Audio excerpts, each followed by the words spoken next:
for joining us here on the set, and we have a lot of exciting things to talk about, so let's dive right into the new DmC. Tell us all about the reboot and specifically the footage we're seeing on screen.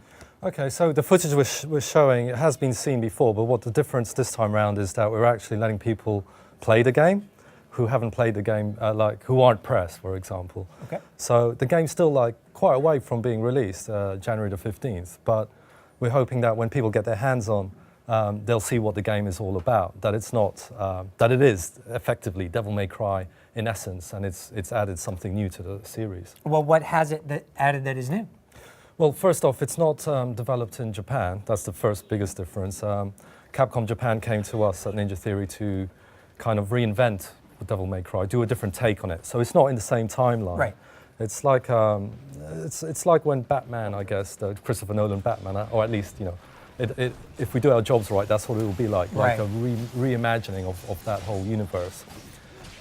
It's set in a much more contemporary world. It's set in the real world, where there's a demon dimension to it, and Dante can cross over into the demon dimension and see the truth behind the illusion. The combat has different kind of weapon sets that you can switch on the fly. So there's the human mode, which is the swords and guns. Then there's angel and demon weapons, of which there will be several.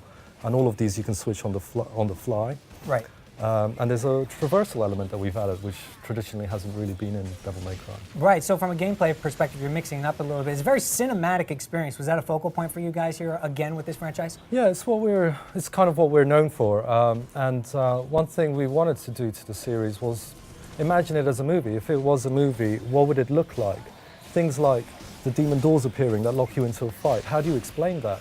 Well, we've explained it by having a world called Limbo, which is full. It's like pumped with demon energy, and it twists and turns and traps Dante, and it spits out enemies, and you fight your way through. So we've basically made the world feel like it's a character in itself.